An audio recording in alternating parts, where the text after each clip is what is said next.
And here's an example of that. What India shouldn't do: run its economy as per the whims of one leader.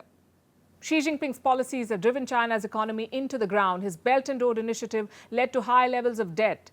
His obsession with zero COVID infected the economy. And his crackdowns on business leaders have driven away investors. The result is this: China is struggling, businesses are leaving, and Xi Jinping is trying to win them over. Today, the Chinese president made a pledge. He has promised to do right by foreign investors. Let me quote from what Xi Jinping has said. "We will continue to vigorously promote high-level opening up and better protect the rights and interests of foreign investors per the law." That's what Xi Jinping told New Zealand's Prime Minister. His name is Chris Hipkins. He's on an official visit to Beijing, and Xi told him that China is opening up again. Yesterday, the Chinese premier made a similar pitch. He tried to reassure investors. Beijing is trying very hard to reverse the slump, but it's not finding many takers. Especially after today's revelations. Headlines like these: a major corruption scandal has come to light. Turns out local governments in China are cooking up their books. They're inflating their revenue through phony asset sales. A number of bogus deals have come to light. Some 70 regions are said to have falsified their records in China. They inflated their revenue by $12 billion. Let me explain how this happened.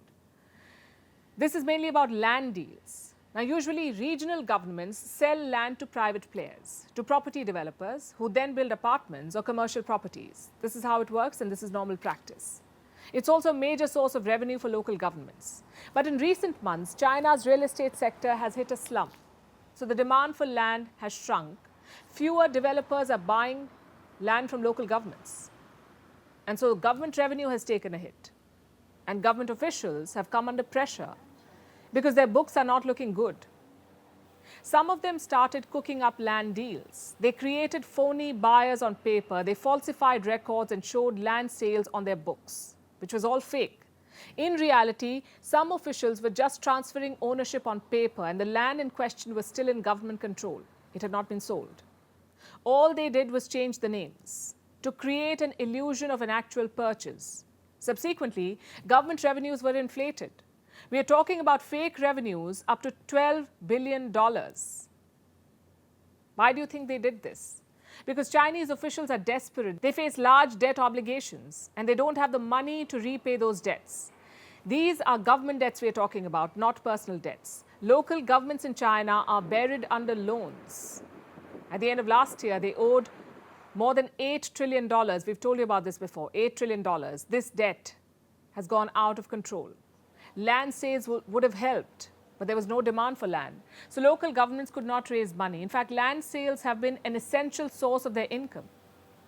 In 2021, they accounted for more than 40% of local government revenue, the sale of land. Last year, sales were down by 23%, and this market may not see a revival anytime soon. So with their back against the wall, local officials started cooking their books. And this is not limited to one or two cases. As many as 70 regions in China have inflated their revenues in this manner. Now, when stories like these come out, what message do they send to global investors? The Chinese economy is built on a foundation of deception. Their data was never reliable. Now, even their growth projections cannot be trusted. The heavy burden of debt will add to the mistrust. The phony records will diminish investor confidence. There was a time when global investors swore by China's growth story. That time is past. China is now turning into an example of what not to do.